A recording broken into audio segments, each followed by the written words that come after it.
Olá a todos, este é o canal Geopoliticando e vamos direto ao assunto. É óbvio para a maioria de nós, talvez não para todos, que todos esses atritos que estão acontecendo aqui na América Latina, inclusive em nosso país, têm influência de governos estrangeiros. Não necessariamente apenas um governo e não necessariamente vindo apenas de um dos lados, que está se confrontando a nível mundial. Mas de todos os lados. O Brasil não é uma ilha e o Brasil é muito mais importante do que as pessoas, os brasileiros, podem imaginar, a maioria dos brasileiros pelo menos. E não é por acaso também que um tal do misterioso farejador nuke passou aqui pelo Brasil. Na minha opinião, eles estão preocupados que o Brasil possa ter ou servido de passagem para algum material nuke, ou que o Brasil possa eventualmente ter algum desse tipo escondido e que as pessoas que temem aí um eventual levante do Brasil, que ele possa então ter algo nesse sentido. Eu acredito que o que foi feito foi o seguinte: vocês não têm, então deixe nós passarmos por aí para dar uma olhada. Tudo bem, pode passar, pode verificar aí com seu farejador. Me parece, essa é uma opinião, entende? Não tem fonte em lugar nenhum, é uma opinião minha, que foi algo nesse sentido, que a confiança que existe em relação ao Brasil não é tão grande ao ponto de que é mais ou menos como aquela pessoa que vai viajar de avião e ela tem que passar com a bagagem dela por um sabujo, um cão farejador, para ver se ela não está levando nada dentro daquela mala. Você não vai fazer isso com um amigo seu. Você faz isso com alguém que você não confia muito bem. Então passaram um cão sabujo farejador aqui por cima do Brasil. Acredito eu que por causa disso, como uma prevenção. Será que o Brasil vai se manter na linha? Se ele não se mantiver, será que ele tem alguma coisa lá que pode realmente nos colocar em risco? Fizeram o voo aqui aparentemente porque realmente não há nada a esconder. E aí não é só no Brasil, a nossa região toda aqui está passando por certas situações. Nós vamos falar hoje do Peru.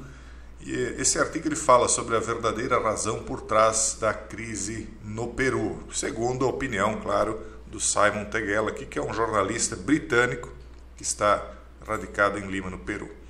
Ele diz o seguinte: quando o Peru, e é uma opinião dele, claro, irrompeu em protestos após a deposição do então presidente Pedro Castillo em dezembro, havia um amplo entendimento de que o descontentamento vinha crescendo há décadas.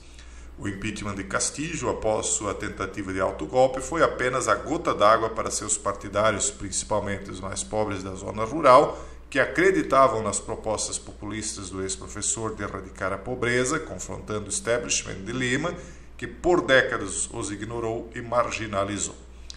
Faltaram algumas vírgulas aí, Desde então, 55 peruanos perderam sua existência, a maioria nas mãos da polícia, em confrontos, principalmente no sul dos Andes, a área mais pobre do país. Nós já fizemos vídeo aqui nesse canal tratando desse assunto, Aí eles vão colocar aqui que isso aqui é um levante dos humildes camponeses da zona rural e que isso tem mais a ver com a questão de descaso com o mais pobre, mas no fundo, nós sabemos que não é bem assim, no fundo, o que nós estamos vendo aqui é um confronto de duas ideologias que, na minha opinião, tem a ver com o globalismo versus o eurasianismo, que tem a sua vertente local aqui, na América Latina, e não tem nada a ver com essa vertente que tenta, hora ou outra, se levantar, que está ligado ao trumpismo e etc. Me parece que essa está fora de cogitação dentro do Peru. Talvez tenha lá suas vertentes menores, mas não é o caso que eu estou vendo no momento ali, E ele mesmo admite que essa análise mais simplista de dizer que isso aí é apenas um levante de camponeses não é completa e fica bem aquém da realidade.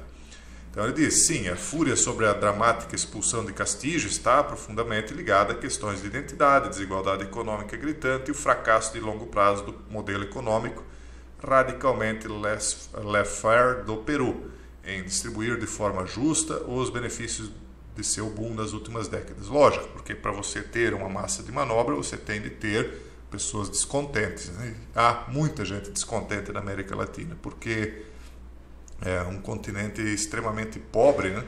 E não é pobre por acaso, né? Não vamos aqui dizer que não há mãos estrangeiras empobrecendo a América Latina. É um povo culturalmente lento, vamos dizer assim, né? A nossa cultura não evoluiu, a cultura industrial, a cultura econômica, nós ainda estamos arraigados aí em toda essa questão de protecionismo, embora que protecionismo tenha lá seus motivos, quando você tem uma competição aí com países muito mais fortes, você tem de se proteger de alguma maneira, evidentemente, né? Mas afinal de contas, toda essa ideia apegada lá no século XIX, que ainda pulula aqui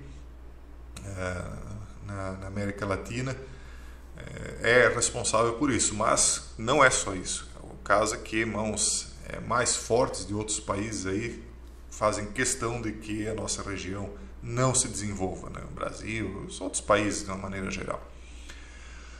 E aí ele diz, e sim, apesar de Castillo ter cambaleado do escândalo Agafe Verbal e vice-versa durante sua calamitosa presidência de 17 meses, sua destituição abrupta por um congresso amplamente detestado representou o fracasso final das expectativas elevadas de seus apoiadores, resultando na reação furiosa que ocorre hoje nas ruas do Peru, porque o povo lá vê o congresso como o inimigo do povo. É assim que eles estão vendo a coisa, né? Segundo a análise aqui do artigo. Mas, pelo que se entende dela, né?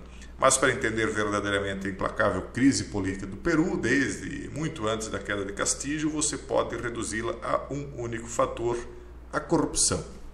Que, aliás, é algo que está em toda a América Latina. Nós aqui não temos terremotos, não temos furacões, é aquele clichê, né, que todo mundo fala, nós não temos problemas naturais algum, né? Mas nós temos os corruptos. Então isso é o suficiente para nós termos mais problemas do que um país que enfrentou a Segunda Guerra Mundial e se ergueu em questão de 2 ou 3 anos, estava forte novamente. Nós aqui não conseguimos, né? Como se diz, nós gastamos um plano Marshall por ano em nada, jogando fora, pagando juros, etc, etc. É só no Brasil, imagina o resto aí dos países ainda mais fracos do que o Brasil. Aí tem toda essa questão aí dos políticos, rouba mais faz, né? É o eterno ciclo, né? Parece não, cada país ele tem um tipo de influência, digamos assim, metafísica mesmo, né? Que cada país parece que ele tem um tipo de pecado diferente dentro dele, de erro diferente dentro dele, que causa algum tipo de problema para a sua população. Às vezes também tem países muito ricos, né, como os Estados Unidos, por exemplo, é muito rico, mas a população deles também passa por situações que nós aqui não somos obrigados a passar, principalmente em questão de saúde, etc. Eu não estou defendendo o SUS, não é isso, mas por conta da alimentação deles, também não cabe nem... Só um detalhe, né, nessa nossa conversa aqui. Mas, enfim, o que eles estão dizendo aqui é que esse levante aconteceu por causa da pobreza. E sim, realmente aconteceu por causa da pobreza no Peru, mas porque a pobreza do Peru está sendo manipulada, na minha opinião, por forças internacionais que acabam então querendo usar ela como massa de manobra. O povo sempre é isso, massa de manobra, peões, pessoas a serem queimadas em nome de uma elite, seja às vezes de um lado, seja às vezes de outro lado, que está aí se digladiando. Então os reis nunca caem, quem cai são sempre os peões. Esse é o vídeo de hoje, um forte abraço a todos e até o próximo vídeo, se Deus quiser.